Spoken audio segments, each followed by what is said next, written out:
Welcome back. To follow up with my last video, I am reviewing the Moonraker Space Nectar kit by More Beer.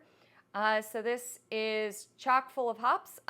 They are basically no boil hops. So there was some in the Whirlpool and some in a dry hop, and there was a ton of Cryo Citra. So this should have so much like fruity Citra flavor. There's also Amarillo and I don't know what else. But I already smelled it and it smells amazing, but I will give you the full details now. Oh, it smells like a Citra IPA. You know, all the beer kits I've been doing lately are like chock full of Citra dry hops, and I think that's the ticket for when you're trying to make a good IPA, guys. So this is meant to be hazy. It's actually like a lot less hazy than a lot of my beers. I fermented this for 2 weeks in my laundry room under pressure, and it looked super clear in the fermenter. It almost was like, oh yeah, this is what you should be doing, fermenting for 2 weeks and not just kegging after one because you need to clear out some fermenter space. Like, actually do it right for once, Sarah. Thanks, guys. Yeah, I know. So this fermented, it was staying steady around 75 degrees. It's fermented with a English ale strain by Cellar Labs. I think that's what they're called. And the fact that I did it under pressure means that it can take that temperature. So if you want to use like an English ale yeast and you can't keep your house below 75 degrees, which is somehow impossible for us, like do it under pressure and it'll be fine. That's how you can also make lagers super quick, even using lager strains. But, you know, when it's hot, I always suggest Kvike. All right.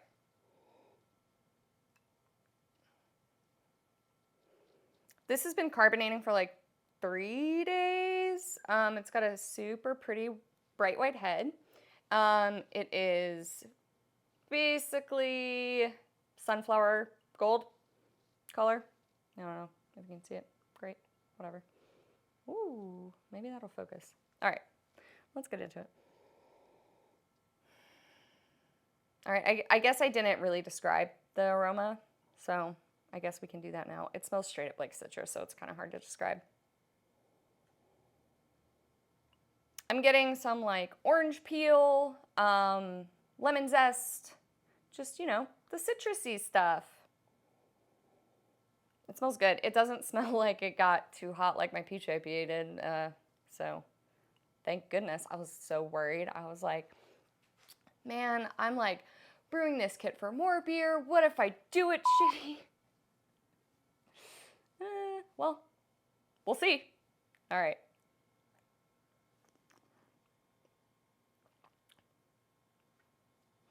That is good beer.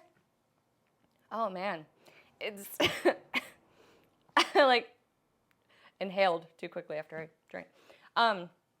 It is like pillowy soft. It's amazing how many hops are in this, and it's not bitter. It is just it like legit tastes like a good hazy, and those are so hard to come by right now. What is going on?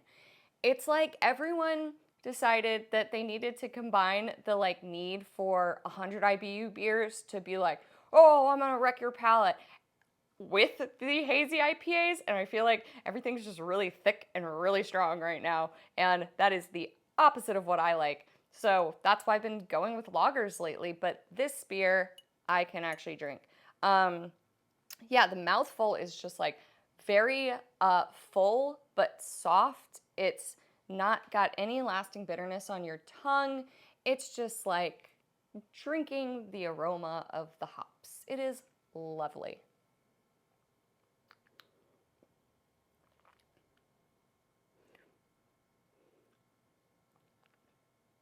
It's just like, I don't even know how to describe it because it's like, I'm used to like, oh, like fruit beers, whatever, stuff with like super high esters, whatever, super easy to describe, right? Because you can pick out the fruit flavors, but this just tastes like delicious, delicious soft hops. It tastes like I'm taking a bath with hops in slightly warmer than lukewarm water, but it's 100 degrees outside, and it is just delightful and refreshing. And I want to drink this whole glass, but I have to do another review after this, so I don't think I can, or I'm going to be slurring. So this beer is like 7%, and it honestly tastes more along the lines of the hazies that I have had that are higher alcohol. The sweetness really balances any bitterness and complements the hops really well, and that is what I love. Now I'm kind of mad because I'm about to go to Washington, and now I'm gonna have to can all this so I can take it to my buddies, and I don't have any time.